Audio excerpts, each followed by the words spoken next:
It's so nice to have running water and to be able to clean my things with hot water and to be able to dry them out. So grateful. And I'm getting ready to take my lunch. I'm gonna go sit out on the porch and enjoy my lunch. And then after which, I've had no head pressure for 3 days. My intention is to go on a bicycle ride with Littles. Yeah, you like that idea? I bet you do. Yes, yes, I bet you do. All right, first we have to eat. Okay. I know. I just watched the video again and I'm feeling like I'm gonna give it a go.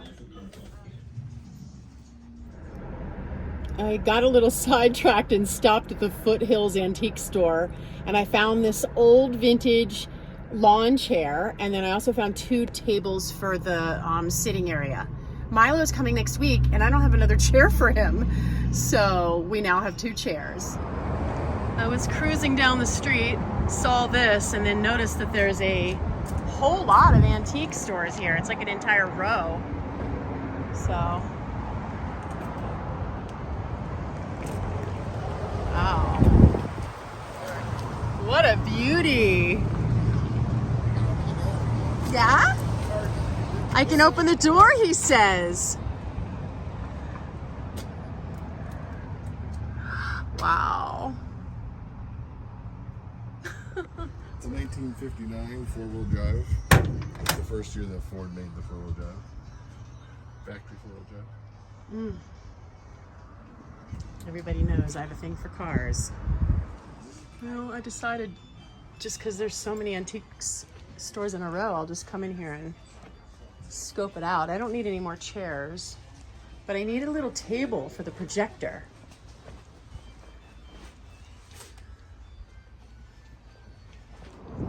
All right, I just found the projector stand, hot dog. There's lots of boots. I'm excited for Milo next week. We're gonna do this entire strip again and I'll do it a lot slower. I need to get back to the house so that I can try to exchange this reservoir if I'm gonna get up the guts to do it. But I've got all weekend. It's Labor Day weekend and I don't know anyone in town. I don't know anybody, so it's not like I'm got parties to go to. I can just focus on getting up the courage to do this reservoir, and I have a feeling I'm going to. Let's see what's in here. A lot more furniture in here. It smells amazing in here. Oh, wow.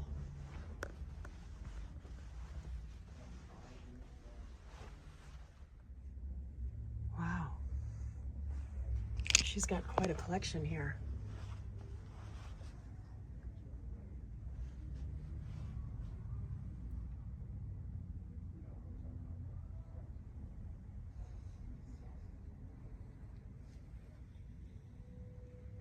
I think the woman who curates the other room told me, I think it's her. She told me this place is smelling like mullein. The smell is just, it's really amazing. Oh, I smell, there's orange slices. I'm smelling all sorts of things. I don't think it's just mullein. And lavender.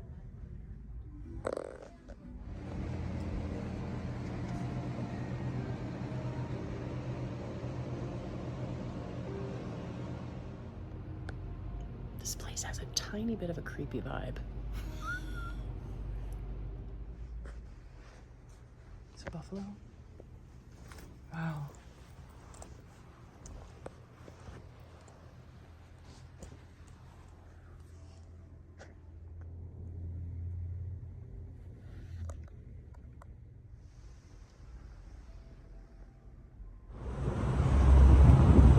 Where are you from? Well, I just moved. Definitely have that affliction that I can't do it. I'm not going to make any more excuses. I'm going to try. And I watched another video and he showed how to test it afterwards for leaks. So I'm going to watch that video one more time and then I'm going to give it a whirl. I'm probably going to do this project tomorrow morning. I'm going to wake up nice and fresh and I'm going to do it. I'm going to do it. So Thank you for being here. I'm getting ready to show you my courage. We have all the things we need to fix the reservoir now, so there's nothing stopping me.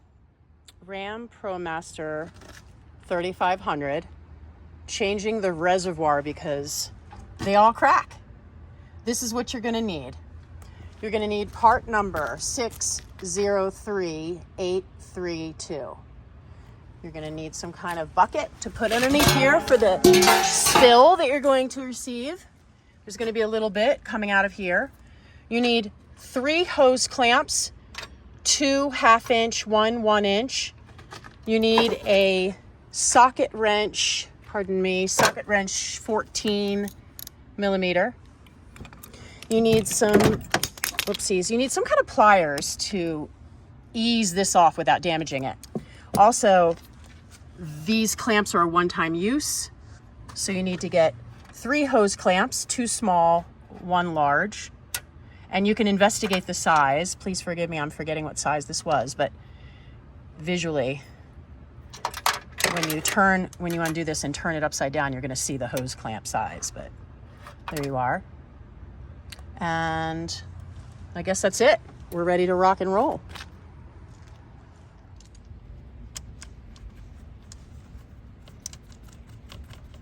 I'm gonna go ahead and clamp that down and make sure I'm not touching the end of the attachment here. Okay, I can feel it's right about there. I'm gonna take it as close as I can to the end. Clamp it all the way as far as it'll allow me to go. Pinch it so that I don't get any leak, no bleed. All right, that seems good. Now I'm gonna do the same with the other one in the back. Then I'm gonna unscrew the bottom with my 14 millimeter. And then we're gonna flip it over and I'll show you what's gonna happen from there.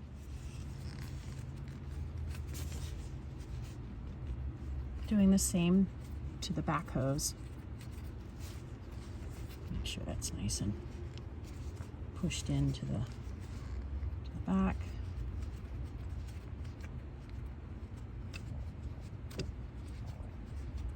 Take it as tight as it'll go.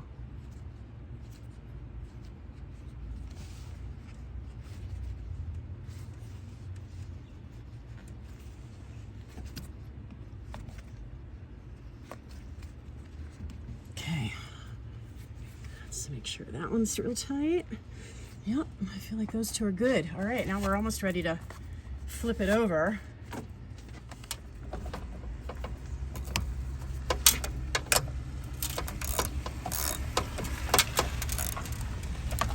It's feeling big.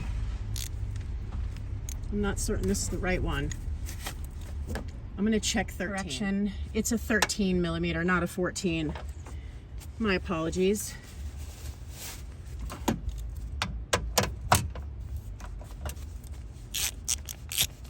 Okay.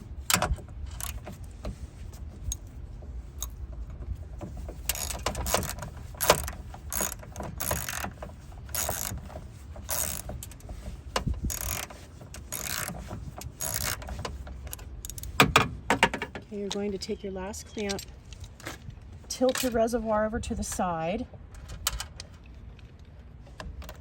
get that clamp on,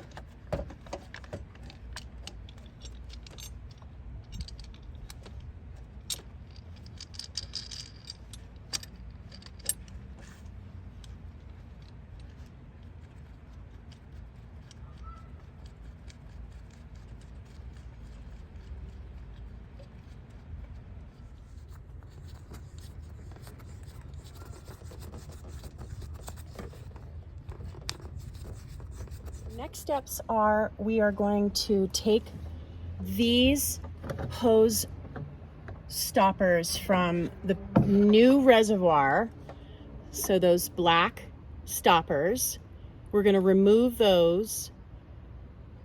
We're going to set them in a very safe spot because we're going to take those black stoppers and we're going to put them where we're going to remove the clamps. And then we can take away the reservoir after we gently tip it on its side. easiest way to get these off was to jam a screwdriver right into this little hole here, right there, and then pull it out like this. Nothing's leaking right now. I've got the hose clamps on really nicely. I'm gonna try to get the hose off now without damaging the hose. So I'm gonna use these. There we go. One's down. That was pretty easy. Now let's pull the next one off. Again, be real gentle on that hose. You don't want to tear or damage the hose. Okay, this one's proving to not be quite as easy to get off, so let's see if we can. A little awkward here. Okay, let's try that again. There we go. Hot dog. Okay, so now we're gonna take our little black plugs that I told you to hold on to in a safe spot. And we're going to plug the openings. Awesome. Now we need to flip it over and do underneath. Okay, we got it off. A little bit of a mess, but that's why we have a towel in our back pocket. The new clamp and place that on, then put your hose back on. There you go. Now we can remove the clamp and then start tightening up. Let's see. And you know what? Let's not even move the clamp now. Pardon me. See, I'm no mechanic. We're gonna go ahead and tighten this down now and then remove the clamp.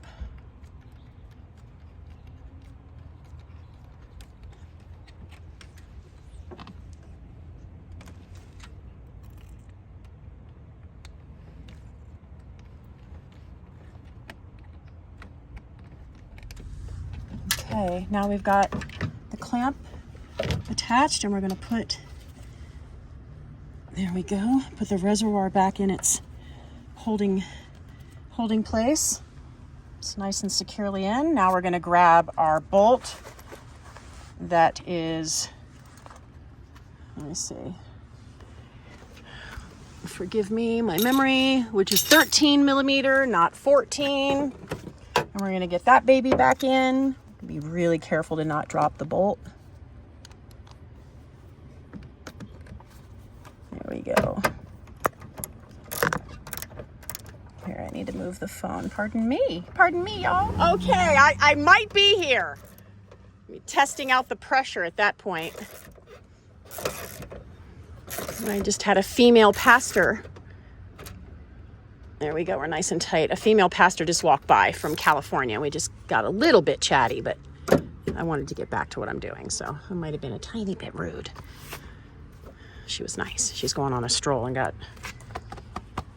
she got a little chatty. All right, so here we go. Now we're gonna attach the other hoses. And remember what I was saying is to put the clamps on first. So we need to take this clamp off, put the new clamp on, and then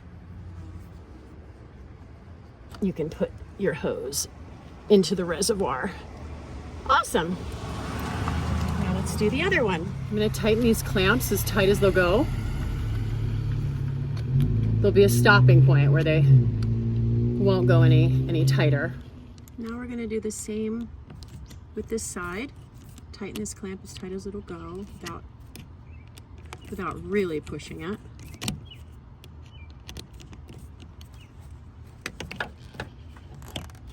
I don't like how low that's going. I'm gonna loosen it and bring it back a bit.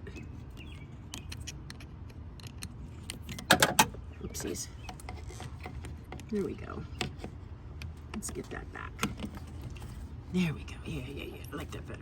No, it went too far back. Let's get it right about there. There we go. I like that.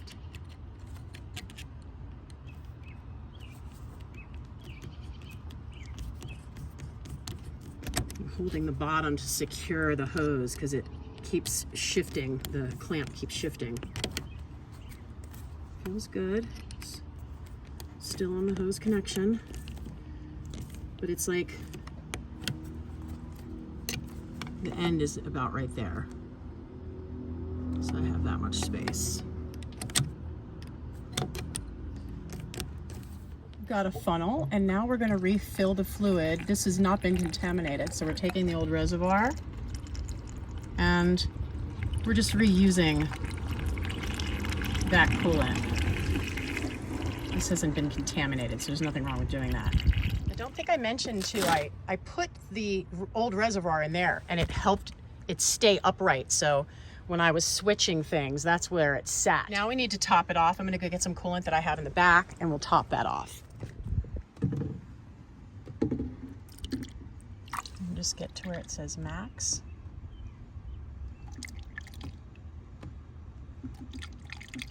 All right, I think we're gonna leave it, maybe a little bit more. Okay, now we're good. Okay, so next step is we're gonna leave the cap off. We have the coolant filled to a little below the max line, up to you if you wanna bring it right to the max line. I just had a little below just because I was being a weirdo, but we're gonna leave the cap off. We're gonna go turn the engine on and we're gonna put the heat on high. We've got the heat on high. We're blowing cold air, but it'll get hot soon. Let's go see what's going on.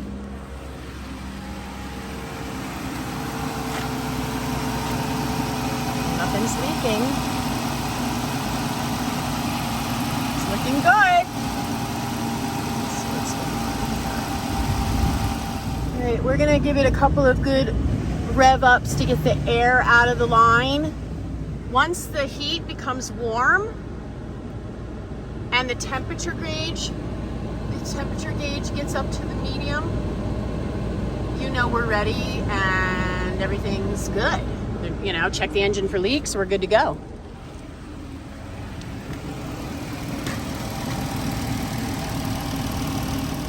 right, it's starting to rise, so I think we've got the air out of the system, but I'm gonna wait till it gets to the medium, into the middle, and then we'll turn the engine off and we're done. Woo, woo. I did it. I'm proud of myself. I did it, y'all, and it wasn't that hard. So thanks to the YouTube channels that helped me throughout this process. I don't know if you're allowed to put links of other YouTube channels below, but I'm gonna put the link to the guy that I watched because he did a lot better explaining it than I just did. So thank y'all for being here. I'm glad it's done. And now in a couple of days, Milo will be here and we'll be able to go into the mountains with no problems. I'd say we're doing good. I think we've bled the air out. Okay, before I turn the engine off, I'm gonna put the cap back on.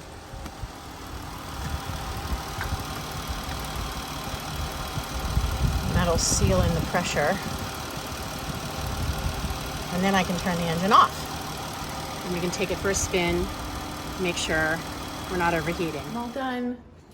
And I'm gonna go take back the tools that I borrowed from my buddy and take the van for a test drive and make sure that it doesn't overheat.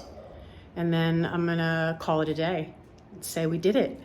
This will be oat shine. Really good stuff. Yum. Careful of the paper marks. There you go. It's got a little bit left, but see how slow it is? It means there's almost no more sugar for it to turn it out. Got the van fixed. I just went to Xfinity and got my phone sorted out because it wasn't working for 2 days. So that's now sorted.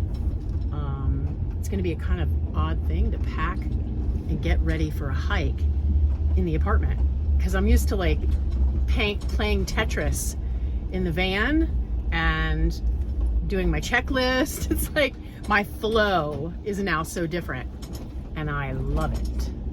I just love having a home base. I wish so much I could keep the van, but I will be looking forward to my next build. And now at least I have a really good sense of exactly what I need because this thing is over the top. All this bells and whistles. I don't need it.